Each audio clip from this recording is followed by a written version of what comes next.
Noticia de última hora. 47 millones de canguros acaban de invadir Uruguay. Ya han empezado a interrumpir nuestros partidos, están saboteando nuestros hospitales, e incluso han empezado ya a quitarnos los trabajos y están conquistando a la población femenina. Y lo peor de todo, se están comiendo nuestro papel higiénico. El 6 de abril de 2019, un usuario de Twitter hipotetizaba con una posible invasión de canguros en Uruguay, y estos, al tener una población de 3,5 millones, deberían pelear cada uno contra 14 canguros. Pero amigo, déjame decirte que esto no es un juego. Pregúntale a LeBron James si es un juego. Así que analicemos con rigor y seriedad la guerra canguruguaya. La única forma de que los canguros llegasen desde Australia sería que algún país los llevase en barco. Y la verdad, no se me ocurre ningún país al que le guste interferir en otros. Esta invasión es algo que preocupa enormemente a los uruguayos, como podéis ver en las búsquedas de Google, con este pico cuando el tweet se produjo. Pero además, es algo que también preocupa a los argentinos, ya que seguramente acabarían interviniendo en la guerra. Y es que en todas las guerras que ha tenido Uruguay, los argentinos han estado presentes en todas. Lo único que no me queda claro es en el bando en el que lucharían. Pero esta no sería la primera guerra contra animales de la historia.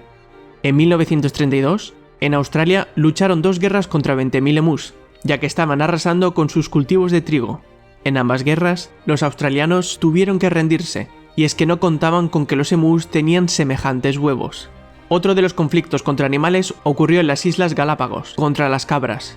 Introducidas siglos antes, en la década de los 90, la población de cabras llegó a 250.000, y esto suponía un problema para todo el ecosistema. Para solucionarlo, el ejército tuvo que intervenir. En 2006, los ecuatorianos ganaron, ya que no quedaba ninguna. ¿Y cuál de estos dos resultados sería el destino de los uruguayos? Un canguro rojo mide 1,5 metros y pesa unos 72 kilos de media. Puede saltar a una distancia de 9 metros de longitud y saltar 2 metros de altura. Todo esto con una visión de 300 grados. Un gran canguro gris puede llegar a medir 2 metros de altura y 65 kilos de pura fibra. La velocidad máxima registrada fue de 64 km por hora, lejos de nuestros mejores registros. ¿Y cuáles son sus armas?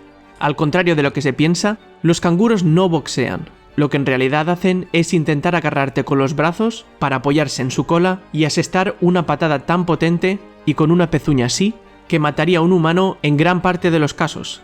Para que os hagáis una idea de su potencia, su patada es el doble de potente que la de nuestro mejor luchador de Muay Thai.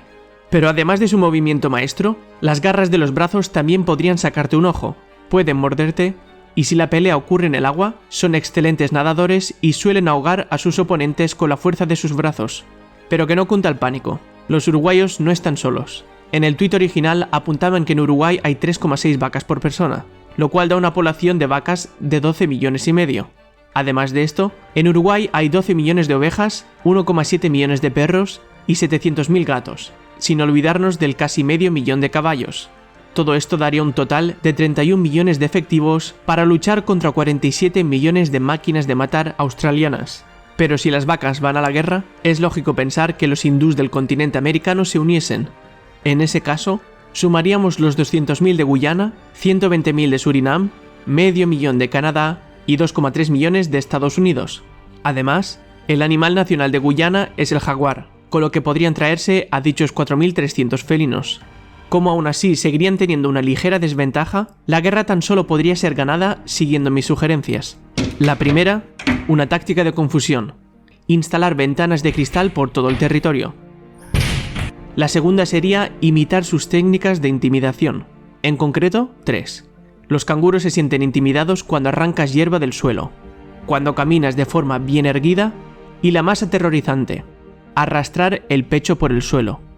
Vale, bien. Los cristales y la intimidación los mantendría confusos y asustados. Pero, ¿cómo podrían ganar la guerra? Con el enemigo en casa.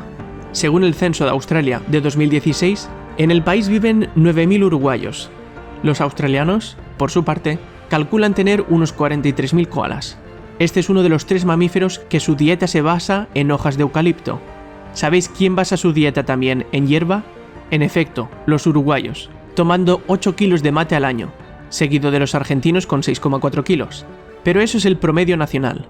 Un ejército de uruguayos y argentinos bien entrenados podrían tomar más de 100 gramos de hierba al día, aunque es cierto que quedarían un poco lejos de los koalas, con 350 gramos diarios. Pero la realidad es que los koalas duermen unas 20 horas al día, y tener enfrente a 22.000 uruguayos y argentinos hablando las 24 horas del día por el efecto de la cafeína del mate, termina por agotar la moral de los koalas, que se retirarían del conflicto y provocaría la rendición formal de los canguros, que regresarían así finalmente a casa.